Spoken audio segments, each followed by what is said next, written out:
just before we start the show, I want to take an opportunity to invite you to join me for the Podfluence Weekly newsletter, which is available both on LinkedIn and through the official newsletter channel.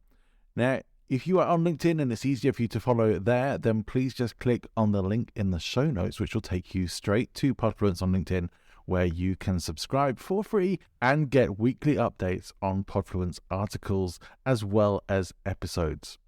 If you would like to subscribe to the full newsletter where you'll get additional materials and, as my little incentive to you, my pre-podcast guest checklist for you to use when you're appearing on podcast shows so that you can be fully prepared every single time, then please click the link to the official newsletter in the show notes. Hope to see you there. Let's get on with the show. Welcome to the show. My name's Johnny Ball, and this is Speaking Influence. This is the show where we delve into the knowledge, skills, experience, stories, and secrets of some of the world's best influence and persuasion experts. We have regularly in-depth conversations with people who are out in the world applying and often teaching tools of ethical influence and persuasion. And we'll even stop and take a look at the not so ethical side of things from time to time. Guests on the show range from successful authors and entrepreneurs, Secret Service members, psychologists, marketing and branding experts, even the occasional professional comedian like today, or world champions in public speaking and storytelling, former cult members, neuroscientists, voice coaches, professional stylists, political speechwriters, and public speaking experts. Every episode takes our guest knowledge and experience and turns it into actionable information that you can use to build a deeper understanding of how the world of influence and persuasion works to become a better wielder of the weapons of ethical influence and persuasion in life and in business, leaving each of us a little smarter and better off than before and better able to protect ourselves against unethical manipulations.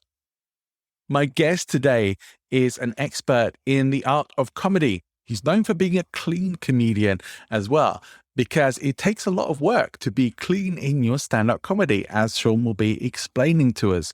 I do believe that the ability to add humor into what we do is an essential part of being more influential and persuasive.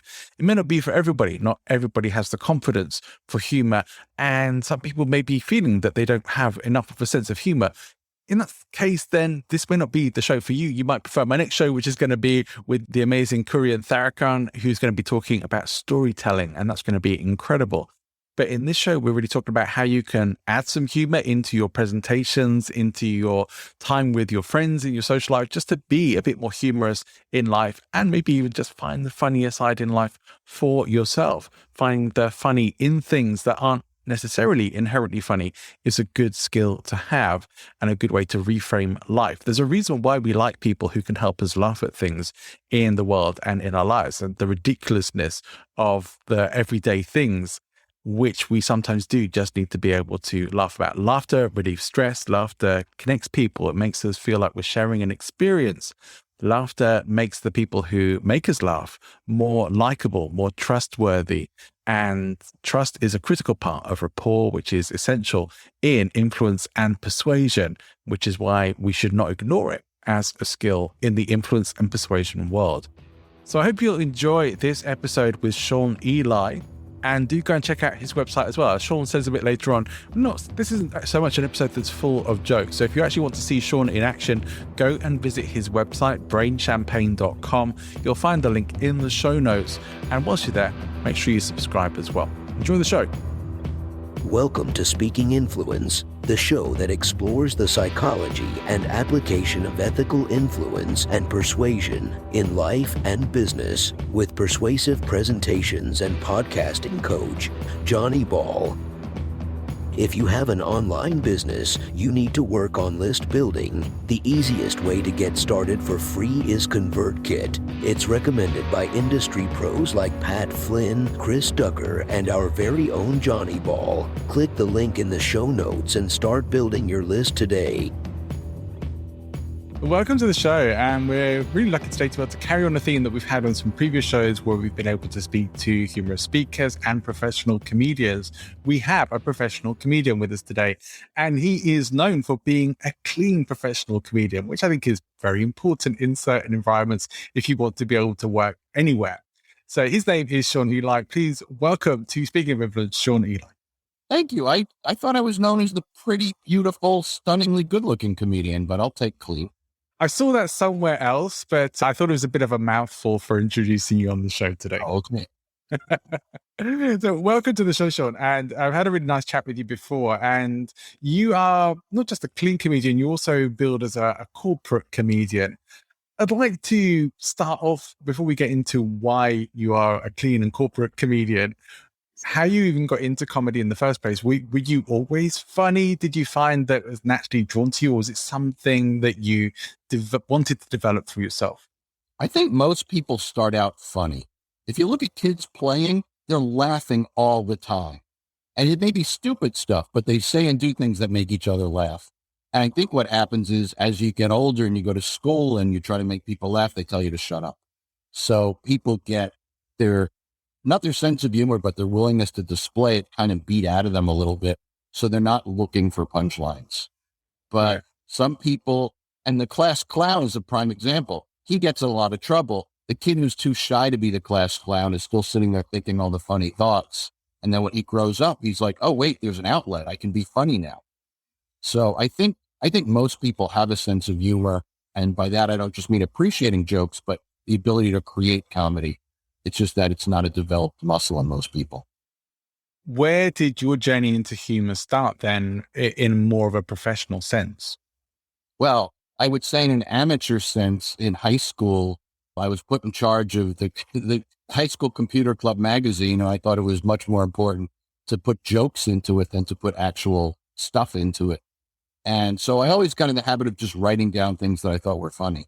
And when Jay Leno took over the Tonight Show from Johnny Carson in the 90s here in the US, I would notice that he would be telling the kind of jokes that I would be thinking of when I read the news in the morning. So I started sending him jokes and selling him jokes freelance. And then I was on a date with somebody and she said, well, you should try performing, and talked me into try it. And it eventually worked. And I said, oh, I can do this for a living. Great. Where did the performing start then? Was it just an open mic night or something a bit more formal? I am so lucky that I did not start with an open mic night, because I probably, like everybody, you suck and then you go home crying and most people don't go back. So she told me to start with a comedy class, and it's such a difference because you have some professional instruction, you have a supportive environment, you're with other people in the same position you are just starting out.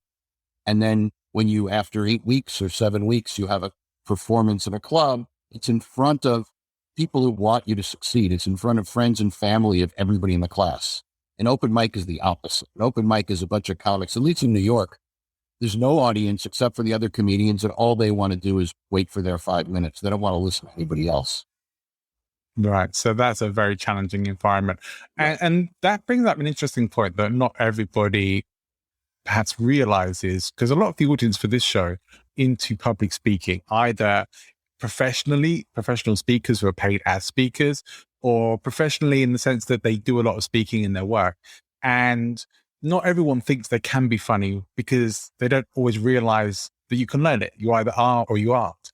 And yet it is a very learnable skill, although it probably does help, as you mentioned, probably does help to already be a little bit funny and to be able to make people laugh in other ways. How do you know whether you could do comedy or not, do you think? I guess the only way to find out if you can do anything is to try. I mean, making your friends laugh and making people laugh on stage are two very different skills. And I'm not going to say one is harder or better or higher than the other, but it's sort of like the difference between baseball and golf. You know, in both sports, you're swinging a stick at a ball, but in one case, the ball's coming at you and it's moving and you have a limited time frame to hit it. And golf, you can take your time and the ball is always going to be the same place. Yeah. So making your friends laugh, you have a common frame of reference and it's easier, but in some ways it's harder also because they're not expecting a joke. When I'm at a comedy club, the audience is warmed up. They're there ready to laugh. They've been laughing. Another punchline is just another thing to laugh at. So in a sense, in some ways it's easier, in some ways it's harder. So you said you were already writing jokes. Did your comedy classes bring more of that out in you, or did it actually give you structures and ideas that you didn't have before you did the class? It's both.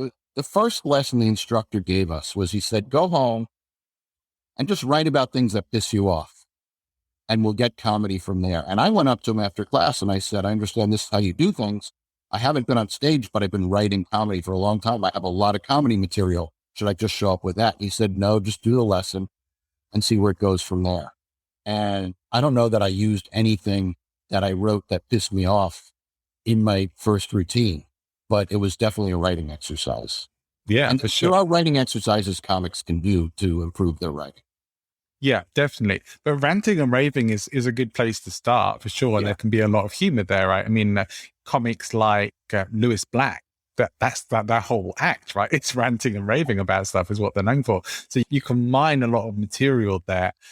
How would you describe best, other than being clean and corporate, how would you describe your sense of humor, your style of... Well, I'm more a storyteller. I didn't start out telling stories. I started out jokey, one-liners and short, silly stuff, and I evolved into storytelling, which is what I always wanted to be. I didn't want to be a comic who's just silly, but I would describe my sense of humor as sort of New York Jewish sarcastic. Right. So just finding the absurdity in things. And there's a lot of absurdity to find in things as well. So it's a bit of observational and storytelling and subversion of perhaps norms or expectations there as well, which I guess is critical in comedy to some degree. Do you have your own particular comedy heroes, living or dead? Yeah, well, I could name a lot of people that you've never heard of, because the beauty of being a comic in New York is there's a lot of really funny people around. So I could name some of my colleagues that I think are brilliant: Joe DeVito, Laurie Kilmartin. In the UK now, Al Lubell is an American comedian who is living in London. I think he's one of the funniest people ever. As far as people you might have heard of, I would say Robert Klein, Rita Rudner, Jim Gaffigan. Yeah. I think out of those, the ones I'm familiar with are Rita Rudner, who I remember seeing in Vegas years ago, who was very funny, and Jim Gaffigan. I think he's still doing a lot of work as well. So they've definitely broken the international market over time as well. Mine started before there were airplanes, so they just not quite. I think he's in his 80s, and I mean, I worked with them maybe 3 years ago, so he's probably still performing, or at least he was before COVID. Wow, still performing in his 80s. That's incredible. So is it a profession you think that once you're in it, you never really want to quit? It depends on the person. There's a lot of comedians who just do it, and it's a hard life. So they say, I mean, it's a great life, I think, but if you're just a club comic and you're on the road all the time, staying in crappy hotels, it's not a great life if you want to be home on weekends. And so a lot of them, once they get, something else to do, movies or TV show, they don't want to do stand-up anymore. But there are some people who are still doing it. I mean, George Burns was still performing until he was only 99. And I would do it if it's comfortable. Listen, you do it until you don't like it anymore. Yeah. The problem is, in America, there's no retirement plan. You've got to save your own money for when you stop. Yeah. So for some people, it might be a necessity, but for many, they may actually choose to keep performing until they drop. I know for me, the work I do, the stuff I do in my life, the stuff that I don't ever see myself retiring from or quitting, unless I get to a position where I either, like you said, don't want to do it anymore or can't do it anymore, and then to the backup plans. How did you end up particularly then moving into corporate markets? Was that perhaps a professional decision in terms of being able to achieve more regular work, or was it a particularly attractive prospect to you anyway for that audience? It's less regular work in the sense that there's less of it. And you can't really keep going back to the same place year after year because they've heard your material. But unless it's, we're going to send you to the New York office this year, and next year we're sending you to Dallas, and, the next year we're going to send you to our San Francisco office, but you can't really keep going back. But it's a business decision. One of the good things about the comedy class I took is the instructor said, if you can be clean, because there's so much more work you can do. Because if you're not a clean comic, and I would say 90% of comics can't do a clean half hour, 45. And by clean, I mean language and content. If you can't do that, you can't do corporate work. A lot of the theaters won't hire you. I do a lot of shows in small theaters, and they won't book you if you're not clean. And you're pretty much stuck in comedy clubs, and in a comedy club, a comedian, unless he or she is famous, is a commodity. They don't have to book you. They'll book somebody else, so the pay isn't great. So corporate work pays better. It's sometimes a lot harder because people may not want to be there. They may be at a conference and it's 10 o'clock at night and they want to go home, or they want to go to their hotel room and go to sleep, or they want to have drinks with their colleagues. They don't want to sit there for another hour and listen to this guy. But it's where the money is. Yeah. Do you find that you tailor your performances to each particular gig that you do, or do you have a pretty set routine that you like to go and do?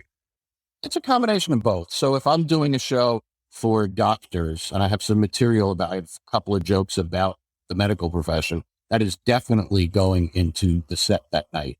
If it's something where I don't have material, but I can think of something to say, I will definitely try to work it in. Here's the secret. If I'm doing a half-hour set for doctors, let's say, and I open with a couple of jokes about doctors, and then towards the end of my set, I do another joke about the medical profession, and the rest of it is just jokes about anything other than medicine. But hearing jokes about the topic in the beginning and jokes about the topic towards the end, people will leave saying, oh my God, his whole routine was about us. Right. And a colleague of mine, Johnny Watson, taught me a lesson. He said, if you want to make the material about the audience, and this would be a comedy club audience, let's say, and there's a guy, and you have jokes about being a stockbroker, and you see a guy in the front row and you say, are you a stockbroker? And if he says, no, I'm a farmer, which is like the opposite of being a stockbroker. And you say, oh, because you look like a stockbroker. And then you do your stockbroker joke. Somehow he thinks the joke's about him. It's got nothing to do with him. Right. He could be in overalls carrying a pitchfork, clearly, a farmer and not a stockbroker, but you can still do the joke and he still thinks it's about him. Do you feel then that level of interaction is critical, or is it just useful sometimes? It's useful more than sometimes. I think it's called crowd work, where you talk to the audience, what's your name? What do you do for a living? Where are you from? Just to get the audience feeling like they're part of something. Because it's a weird social construct that they're being told, sit down and shut up. We're pretending this is a dialogue, but it's not. It's a monologue. So you're going to feel like, we want to make this feel like a conversation, even though it's not. So he's going to talk to you a little bit to bring that out. And then it'll just be jokes.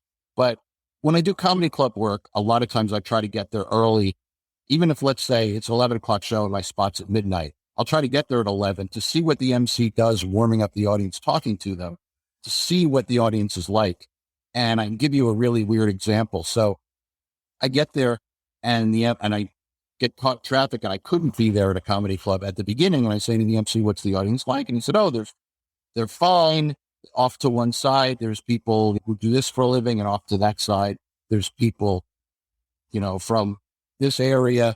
And right in the front is a family from Latvia. But I told them we wouldn't have any Latvian jokes for them. And I said, okay, I got this. And when I went on stage, I said, oh, I was told, you're from Latvia, and you were told there'd be no Latvian jokes.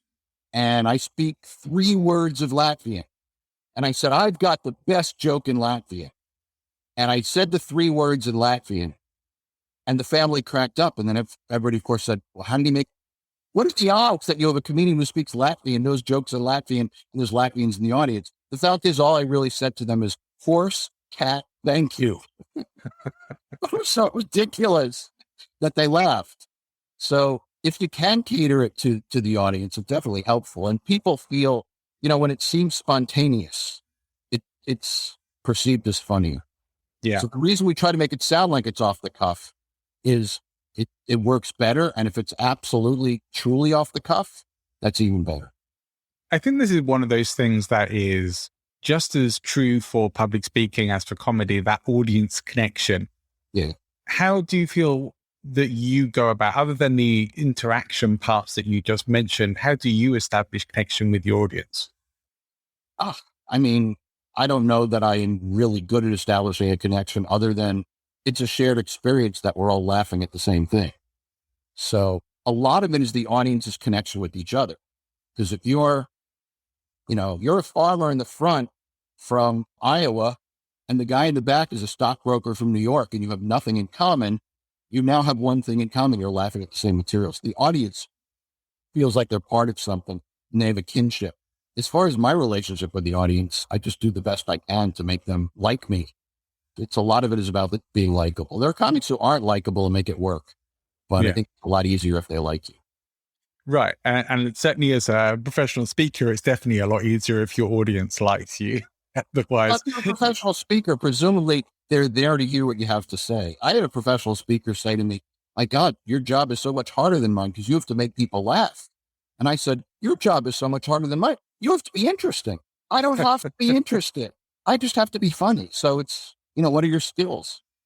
well, there are a lot of professional speakers who would argue that you do have to be both if you want Yeah, to be well paid for being a right. professional speaker. And this is one of the reasons why I've been so keen to speak to people who either are known for being humorous speakers or are working professionally in comedy, because it is such a critical part. And it was Jeremy Nicholas who's on my show a while back saying that you don't have to be funny, but if you want to be paid as a Yeah, speaker, you do. And if you want to be booked again as a speaker, you do, because that's often what people will remember. But of course, you don't have to be funny in the same way as a comedian. You're not going to bomb. Your job isn't being there to be funny. Your job is to right. inform and entertain to a degree. But as a comedian, your job is to get people to laugh. Your job is to have people roaring. So if you bomb as a speaker, it's very different to bombing as a comedian, although I'm sure the feeling you end up with afterwards is probably very similar. But I think the chances of that are much higher in comedy, and your ego is on the line perhaps even more with stand-up, because I think you have to put a lot of yourself generally into humor, unless you're telling other people's jokes. Well, I think I don't tell other people's jokes, but I think the ego is part of it. But the difference is, I know my stuff is funny. I know I'm going to get, let's say on average 3 laughs a minute. I know where the laughs are going to come from. And I've been doing this for 18 years, and it almost always works the way I expect it to work.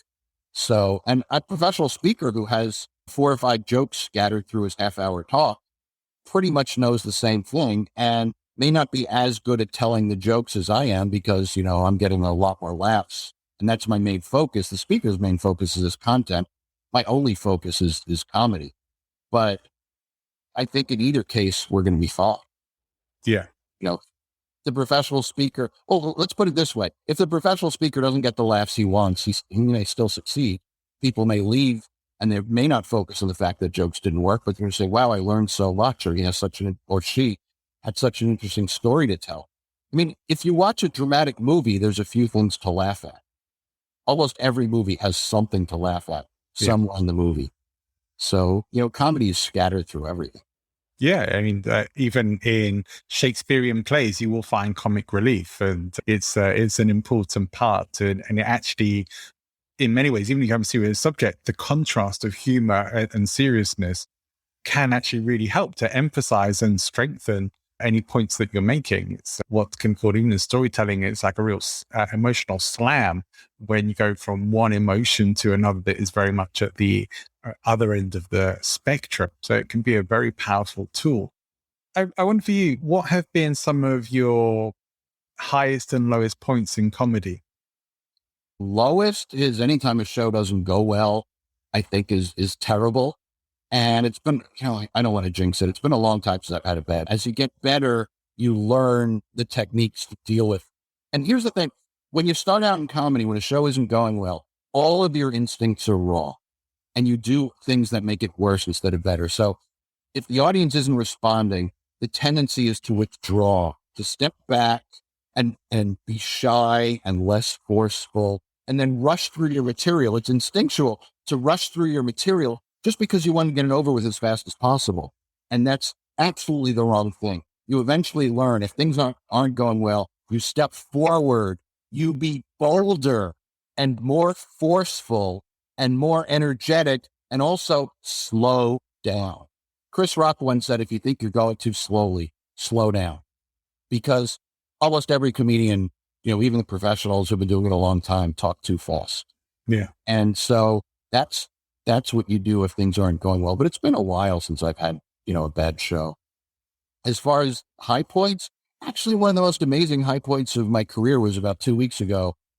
I did a corporate show on Zoom. It was 15 or 20 people. And Zoom is a very hard medium to do comedy because it's not just I'm not in the same room with the audience. The audience is not in the same room with the audience. They're all, at home in their offices, having been staring at screens, 30 or 40 hours a week for the last year. And there's a delay with laughter. So you have to learn, tell a joke. When you hit the punchline, you pause, and it may be 3 seconds before you hear the laughter and they hear each other laughing, because I tell a joke, it's maybe a second before they hear it, and they've got to register that it's a joke and start laughing. And then other people hear that laughter a second later, and then they start laughing, and you don't hear that for a second. So there could be a few seconds. And I had a really, really, really good corporate show on Zoom. And I'm like, wow, I'd make this work. This was a challenging show, and I made it work. Yeah. It's quite an achievement. That is quite an achievement, because some of the comedians I've spoken to have said they have been getting work on Zoom, have, as you say, been finding that very challenging, not having that same kind of feedback that you get with live audiences, or the same energy or buzz you have with people in the room with you. And so making that work, I hope a lot of comedians are tuning in and hearing this, who maybe have been having that struggle, knowing that it's possible can be a big help to people. So that's great to hear. You know what the secret is? Shut up. The secret is pause, and pause longer and wait. And I have a benefit. I have one joke where literally the silence is the punchline. And so the audience doesn't realize it's a joke until the silence continues. Now they're like, oh, that's what we're supposed to laugh at. And they laugh. And that's hard, because it may take 3-4 seconds, and I tell the punchline, and in my head, I'm literally saying 1,000, 2,000, 3,000. I don't want to step on my laughter by going ahead, but on the other hand, it's torture to wait for the laughter, but I learned to do it. And this sort of has trained me that it's okay to do that. So it's worked well for Zoom shows, but the secret really is shut up and wait for the laughter. It'll be there. You told a good joke, they're going to laugh. You just got to give them the time to catch up with it. So timing really is the secret of comedy, or at least in this respect. At least it is on Zoom. It's super important. For you, do you have a daily creation process? Are you regularly creating and writing comedy, or finding humor in things? Or do you just have maybe particular points where you will write lots and lots of material, or take yourself on retreats for writing? How do you go about your creative process? I don't have a formal writing process. Some comics say, I sit down for an hour and I write. And they say, yes, I don't necessarily be funny. I just got to get thoughts on paper, and eventually there'll be comedy in it, or there won't, but I'll work it out. And I don't work that way. If I think of something funny, I write it down. It ends up, usually scribble it on a piece of paper. Some comics put stuff in their phone. Some comics carry a notebook and then they lose the notebook. And to me, I don't understand that at all. So I just write it on a scrap of paper. I always have paper and pen with me.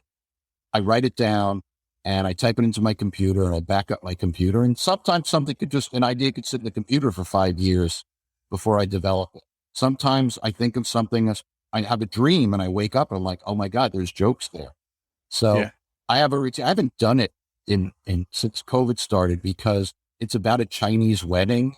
And it's not making fun of Chinese people, but just the topic may make people uncomfortable, because I may be seen as picking on Asians. So that's going to be a while before I can tell that again.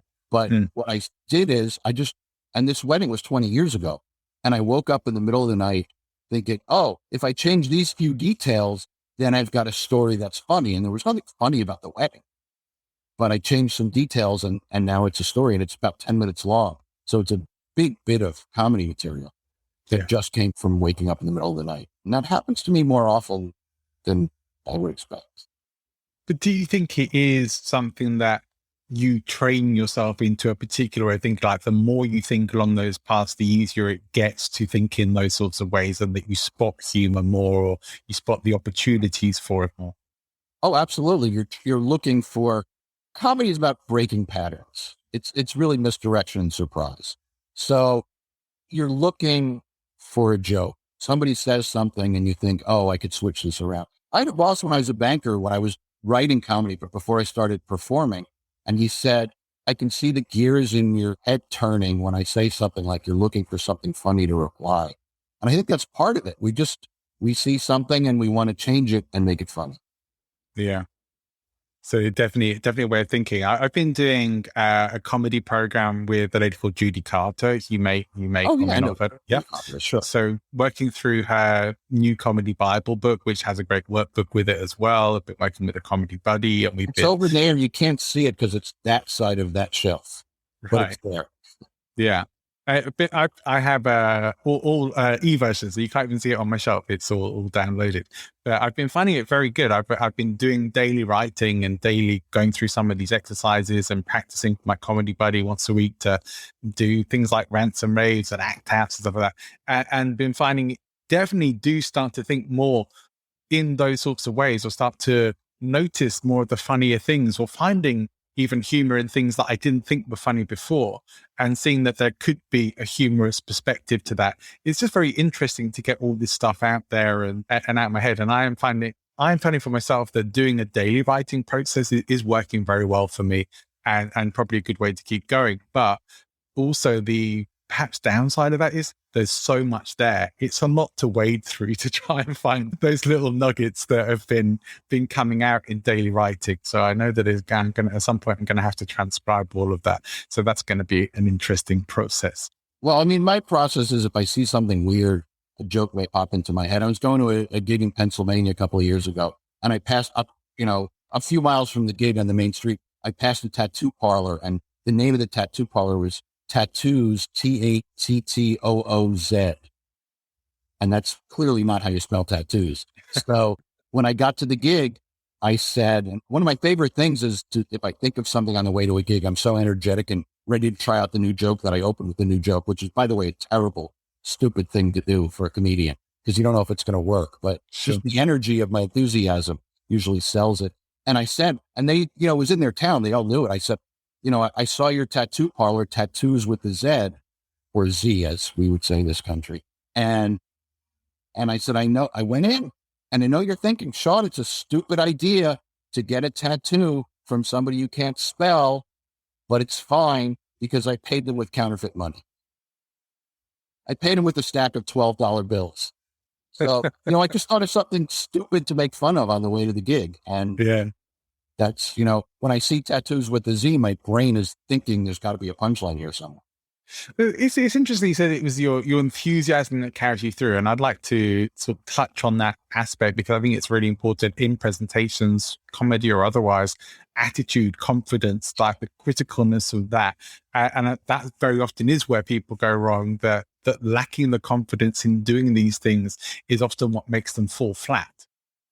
How do you develop that, do you think, or what advice would you have to people to have that right confidence and attitude on the stage? It took me a long time to get comfortable on stage and to have the energy that I need. And you can be a low energy comic and be successful, but a higher energy comic is going to be more successful. So if you just stand on stage reciting your jokes like you are a robot, they may be good jokes and you may get laughs, but it's not the same as if you sell them. And for me, it took a lot of time for that to work.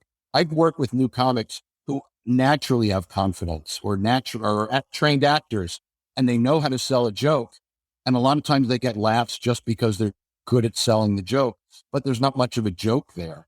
And most of them reach a plateau because they never really learned to write a joke because they didn't need to when they were starting out, because they were as funny as everybody else starting out, because of their energy rather than because of their content.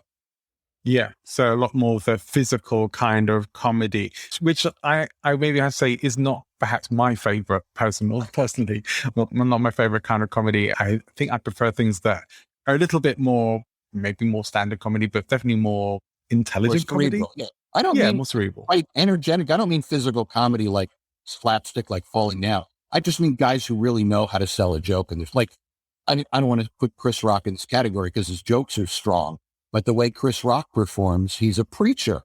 He's really energetic and he really knows how to talk. And that's what I'm talking about, that sort of energy. There's people who are like that, but don't have a punchline, and they do okay for a while. They can still sell it, but ultimately, having both is what it's going to take to have a a proper career. That makes a lot of sense too, because I think this is true as a speaker as well, that one of the things that so many speakers lack is enthusiasm and energy when they speak, real heart when they speak, passion, I guess, as well, real passion when they're speaking. Certain types of churches, for example, are doing that very, very well and have been for a long time, of being able to really sell the passion and the drive and the power, and people get swept away with the emotion that they generate through that energy. They're selling. And if you're a speaker, if you're some sort of a motivational speaker, or, you overcame diversity, or you succeeded in something, and that's what you're speaking of, you're a salesperson. You need the enthusiasm. If somebody got up there and said, I won 7 gold medals, I worked really hard, and I trained, 12 hours a day for 15 years, and I won 7 gold medals, and the secret is really trying very hard. Well, what's wrong with you? But if they get up there and enthusiastic, and they're salespeople, they're preachers, that's what being a speaker's about. Yeah. Although jumping on Oprah's couch doesn't apparently work. It's maybe a bit much. If anyone remembers that particular incident. Oprah can afford a new couch. So can Tom Cruise, right?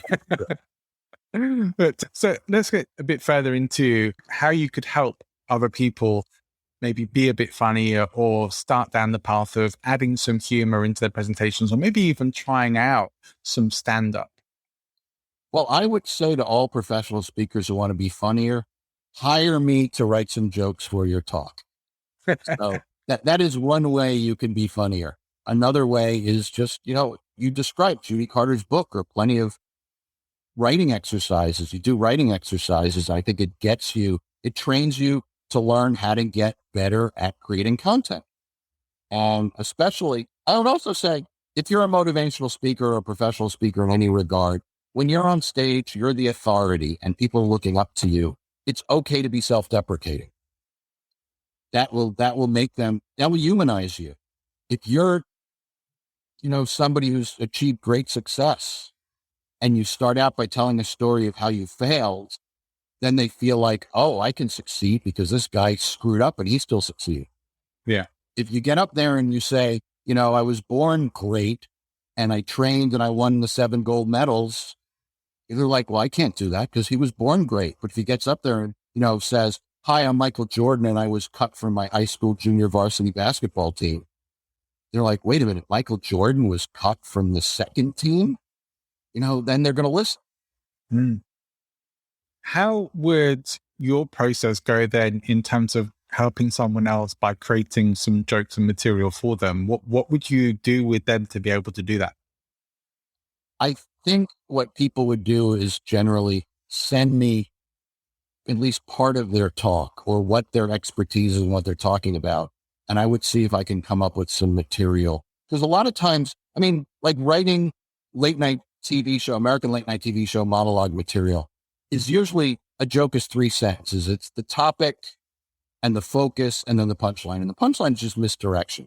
So you read the news, a good comic can read a newspaper, come up with a half a dozen jokes in 10 or 15 minutes. So if I hear what somebody's talking about, I can say, oh, well, how about switch this around? Or they could tell me a story of how they succeeded or failed. And I could say, oh, how about you throw this in? And sometimes it would be a lie, but if it's funny, they may not care that, somebody else made up the story instead of something that actually happened. On the other hand, I know people would say, well, I can't say that because it's not true. They want to be true to themselves. Yeah. But it shouldn't be hard to find comedy material in whatever somebody's talking about. Do you think it's helpful to watch other comedians or watch comedy specials on Netflix and that kind of thing? I didn't used to, but I notice now if I'm listening to other comedians, I will think of a joke that is nothing, it may be on the same topic as their joke, but really nothing to do with what they're talking about. So it's not even using their setup to generate a different punchline.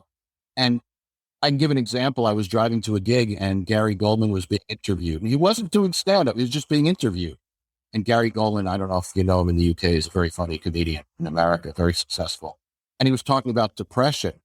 And I started thinking about jokes about suicide. Suicide is the one topic, if you'd ask me, is there any topic you'd never write a joke about? I would say I would never joke about suicide. And then I came up with the premise that I could never commit suicide because I'm too much of a perfectionist and I would never finish the suicide note. And that, wasn't what he was talking about, but that created the idea in my head. And then later on, it turns out Gary Goldman in a later comedy special had the opposite joke, saying he could never commit suicide because he hates to write things down. So sort of the opposite joke on the same premise. But watching comedians sometimes just gives me an idea separate from what they're talking. I had found that I love podcasts, not just being a podcaster, but listening to them as well. And I have with Amazon Audible audiobooks, the free podcasts that are included with that. And a lot of them are comedy and comedy performances, a lot of them from Australia, from the UK, and some from America as well. And I do find that listening to them, or at least listening to the themes that people are utilizing for their comedy, things like perhaps going back to childhood, school experiences, that does trigger ideas for me of like, oh yeah, well, I've got those kinds of experiences as well. And some of these are really funny in different ways. It does give you ideas I find, for material. And so long as you actually go and write them down and don't lose them. Because that's the thing, like you say, is recording it and keeping it, because you think you'll remember it and you never do unless you write it down. We all have, we all have the ability to record, right? Everybody's got a phone with them. Everybody could have a pen with them. I'm surprised at how many times I've been in an open mic night and somebody said to me, does anybody have a pen? I'm like, you're a writer. How do you not have a pen? But at the same time, I sometimes think of jokes when I'm working out and I don't have anything with me. If I'm running or I'm out rowing on the water, I've got no way of recording anything. The only thing I could do is just keep saying the topic over, and I'll remember the punchline if I remember the premise, but I have to just keep saying it over and over again so that I don't forget. Yeah. And a lot of times I'll wake up in the middle of the night with an idea and I'm too tired to write it down. I think, it's so vivid, I'll remember it the next morning. Never do. And like the ether of dreams, it's vanished in the morning. Yeah. Although I remember the nightmare I had last night about taking a turn too fast in my car and crashing into the wall. So. It's interesting. I've been remembering my dreams more and more recently, and I think it has to do with my daily writing and my daily journaling. It's like I find most days I remember what I've been dreaming about more than not, and that's been an unusual experience. But I'm pretty sure that's due to the morning journaling and writing stuff down not long after I've got up, and keeping in that headspace a bit. That's what I'm putting it down to as well. I'm not 100% That's a better explanation, because I think the reason I'm having more vivid dreams and nightmares because the pandemic is affecting me and waking me up several times during the night, whereas I used to sleep through. So if you wake up after a dream, you're more likely to remember it. If you sleep through, it's been drowned out by 5 other dreams. Oh, that's a good point. That's a very good point. Yeah, maybe because I've been waking up a bit earlier has something to do with it as well.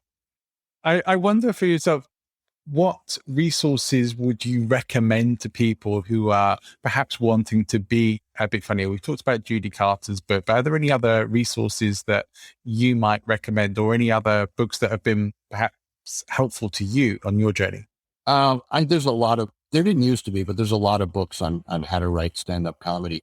I would say that if you're a public speaker and you want to be funnier, you can take a stand-up comedy class. Most of the people who take a stand-up comedy class aren't looking at it as a career. They just want to be funnier in life, or funnier in public speaking, or in their work situation. So if you take a stand-up comedy class, you're not going to be somebody surrounded by people who want to be professional comedians. It's all going to be people like you.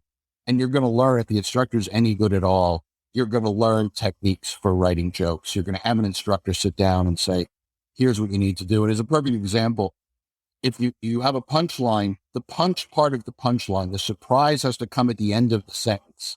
If it comes in the middle of the sentence, then you keep talking, you're stepping in your punchline. So as a professional speaker, you want to hit the punchline and then stop so people can laugh. You don't want to have extraneous words to continue the sentence. So that's the kind of technique you would learn in a comedy class. And if you went in with the joke, the instructor would say, no, switch it around this way. So the punch is at the end. Yeah.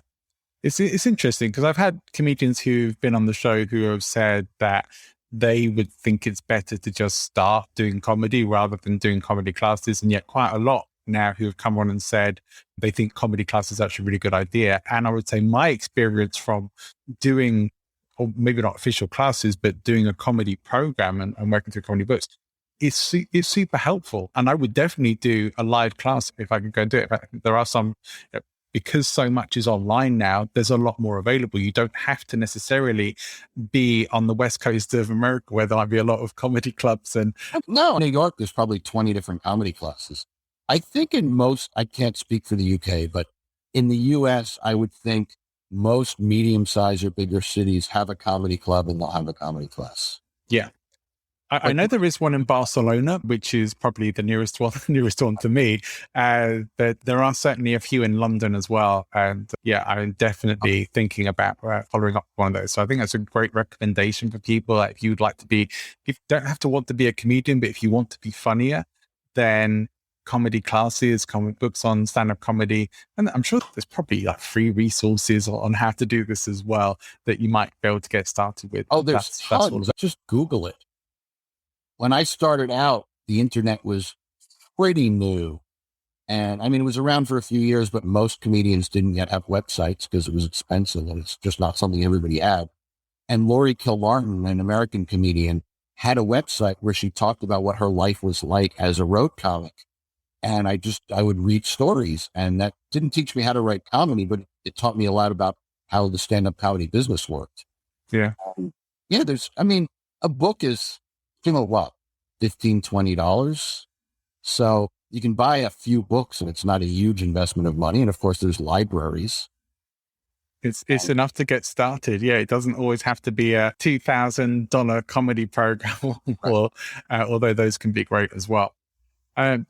I'm pretty sure there's going to be people who might be interested to know more about you, your comedy gigs, maybe booking you as a speaker, maybe having you write some jokes for them. How could people find out more about you, Shaun? Right down there, my website, my URL is brainchampagne.com. And it's easy to contact me through there if you can spell champagne. And if you can't spell brain, you're either not a native English speaker or you probably can't afford me. But brainchampagne.com, you actually can, I have something on there you can sign up for about how to tell a joke, and it's free. And there's about 50,000 words worth of comedy material on my website. Some of it is essay. That's a lot of jokes. Some of it is essays. Some of it is late night monologue material and topical comedy. So you can read through that and sort of get an idea of where jokes come from and how to structure a joke. Yeah, I've taken a look around your website. It's definitely worth a visit, and you also get to see a bit of you in action as well, which is totally worthwhile. And often people misspell brain as Brian. So if anyone's going to brianchampagne.com, have you prepared for that eventuality? Did you book that? No, I should have, and I didn't. And then somebody got brianchampagne.com, and it was a hairdresser somewhere. And I'm like, I should have thought of that. I got Elon.com with various spellings, so if people spelled my name wrong. Yeah. But I think Brian Champagne, the website went away, but it still wasn't available. Yeah. Really well, at least they're not stealing your traffic, hopefully. I don't think so. I think now if you type in Brian Champagne, Google or your browser might say, did you mean Brain Champagne?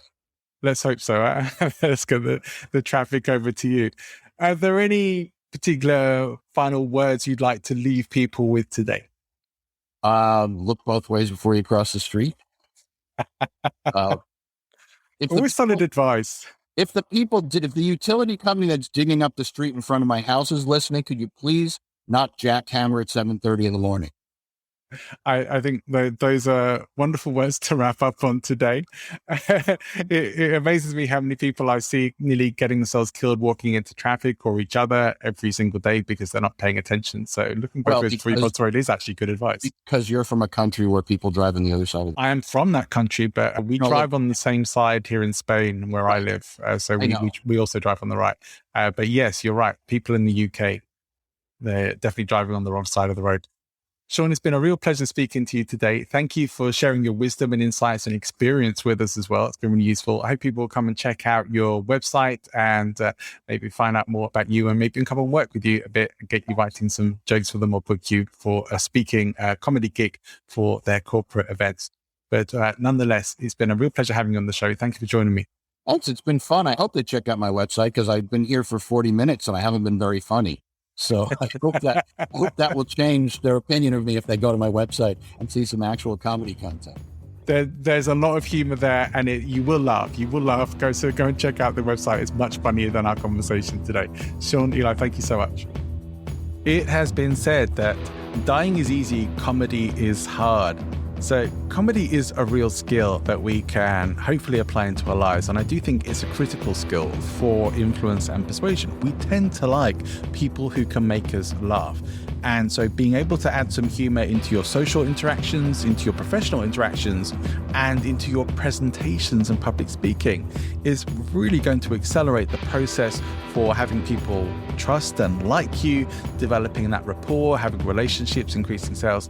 It just speeds everything up. So if you think that influence and persuasion doesn't require humor, well, maybe you can get by without it. But if you really want to speed things up, this is a great tool to have in your influence and persuasion tool belt.